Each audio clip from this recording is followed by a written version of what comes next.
Last year I studied in Sorbonne. Founded back in 1257, it is one of the best universities for studying humanities. I went there on an Erasmus exchange, so I'm gonna tell you everything I wish I knew before stepping my foot on Parisian soil. But before that, make sure you follow my new Instagram account where I'll be posting about French and my new master's degree in Paris, which I'm starting in September, by the way, so I'm not done with Paris yet.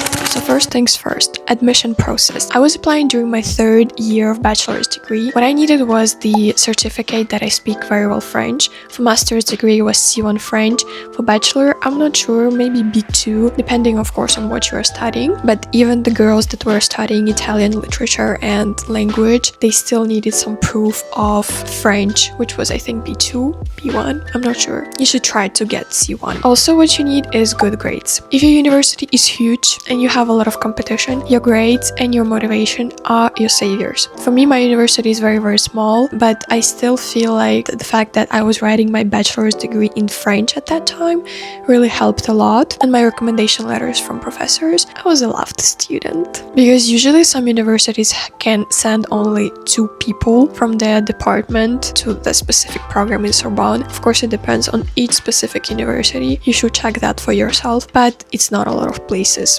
My university gave my application to Sorbonne, I think around March. Around mid of April, I received the formulaire where I had to put down all of my information, all of my certification, everything, whether or not I need housing, etc. So Sorbonne collects all of the information from potential candidates just after your university nominates you. I'm gonna talk about it later too, but Sorbonne is very, not slow, they're very late comparing to other universities. I also had Erasmus in another French university and they were doing everything a little bit faster. If in Angers I would receive my admission letter, I think in the beginning of May, and Sorbonne sent me in the end of May. I was on my nerves because I already rejected all other universities that I applied to, which was Angers and Rennes. Like, oh my god, I rejected already those 2 and I still don't have any response from Sorbonne. What should I do? You should know that Sorbonne is pretty slow. What about French? As I said, you do need a high level of French. It's not even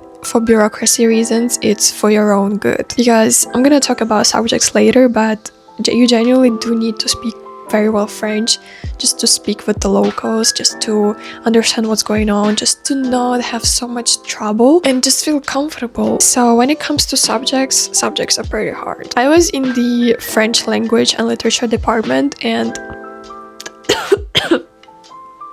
oh my god, girl, like that was pretty hard because I did not have the prerequisite knowledge in any of the subjects. I mean, I had some background in those subjects because I was studying in Slovakia before that, but all universities use different systems. So I had to learn from zero what the local students already knew and they were already moving on to another thing. You should take that into account and not take too many subjects. So you should expect double the load of what the local students have. So the subjects that you see on the website is not very accurate. Only in the beginning of September, during the rentrée, you will receive a paper where there will be the choice of subjects, which is not very abundant, I would say. Nevertheless, all of these courses have different amount of credits, which varies from 2 to 8 depending on the workload during the week. I also had one online subject, which was Anglais B2. I didn't even have to come to Zoom classes at all. There was just like evaluation. That's all. What about exams? As an exchange student, you can only have contrôle continu, which means you need to have 2 grades. One, usually you will get a test in the middle of semester around week 6, 7, and another grade right at the end of the semester, so week 12, even week 13. You will not have an exam season as French students do. At least it was in my UFR. I know Italian girls that were studying Italian, they also were able to get the contrôle intégral, which is the exam season in January and May, June for local students, so only 2 grades. So you have to be careful really because you will not have the second chance as local students do. If you fail, you fail. That's why you need to preview all of your credits and take a little bit more subjects than you're supposed to. Okay, so for me, I needed to take 20 credits per semester. I took 25, just in case, just in case I fail one subject, I'm safe. I'm fine. Campus. So the main campus, it's called Sorbonne La Mer, the most historic one, the most famous one. you have to be careful because only the subjects of the third year and certain UFR are being held there. In my department, only the subjects from the third year were being held in Sorbonne. Other, for example, the first year subjects were held in Clignancourt, very north of Paris. It was a pain in the ass, so I didn't even take those subjects, even though they were pretty interesting, I think. The second year subjects were held in Malesherbes, in the 17th arrondissement. It's also very pretty, like the campus is pretty modern, ça va, it's okay, but it was very far away from where I lived, so I only took the subjects during the first semester there, and for the second semester I only chose the subjects that were being held in Sorbonne-la-Mer, so you should be careful about that too, because once again, I'm gonna compare myself with the girls that I knew, the Italian girls. They had all of the Italian classes in Malesherbes. They never had a class in Sorbonne-la-Mer, which is a very pity. So what about local students? Local students are very, very artsy. You will see a lot of fashion people. You will see a lot of really creative people. You can tell that they are studying humanities, philosophy, arts, languages, etc. The atmosphere is very, very artsy and fashionable. So you cannot come in sweatshirt, girl, you cannot come in a hoodie.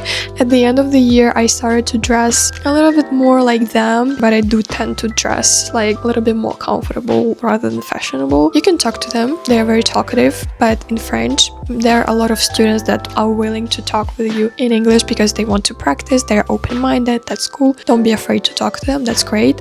I made friends with one girl who was becoming a writer. She wanted to write a novel. I think she was already working on it. She was very supportive, she was very friendly. If you do want friends, you need to take it deeper. You need to take some initiative. If French people don't do it sometimes, most of the time, you need to express your interest too. Don't expect that you are a foreigner and they will be obsessed with you. They don't give a shit. Like, Parisian people are surrounded by foreigners everywhere. They will not be surprised that there is like a Ukrainian or an American girl inside the classroom. Okay, you should make the effort too. Bureaucracy, girl, everything is slow as fuck there, okay? If you don't write them first, they're not gonna message you at all. If they don't reply you for a long time, you should message them again many times before they actually reply you and send you all of the documentation you need.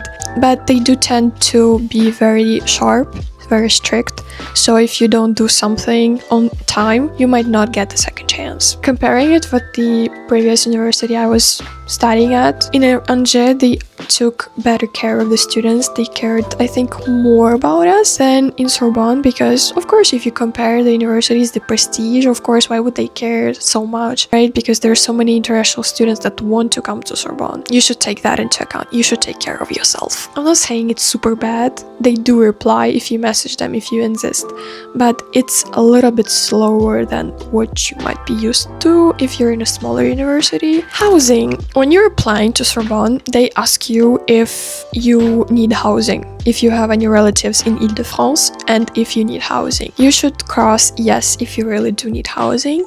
Depending on your monetary resources, if the salary of your parents is a little bit middle class, lower middle class, they will propose you housing. So for bachelor students, most of the time it's just CRUS. CRUS is the network of dormitories for the scholarship students. They could be from 250 to 500. Like, it's the cheapest form of housing in Paris. Me as a master's student and most of other master's students, we get the CUP, Cité Universitaire Internationale de Paris. This is the most amazing thing ever, guys. This is like a full-ass campus of dorms where you have so many smart people studying there, doing research, doing sports, studying languages. There's a big canteen, a big pool. There's 1,000 events during the year. So if you get the room there, don't decline it. Even if it's a little bit expensive, don't decline it, because the benefits are super, super good. You will meet so many people just in your house, just in your specific house. There's house of Brazil, of Portugal, of USA, of Canada, Argentina, etc, etc, etc. Maybe even of your country, there is a house and you can apply directly there. Who knows? There's also Ukrainian house, but it's an online house, so there's it's like a support group for Ukrainians and just events, Ukrainian events, everything, but we don't have the physical bâtiment, the physical house. So who knows, maybe you also have one. What about food? There's a Cruz. You can get €1 meal every lunch and for every dinner.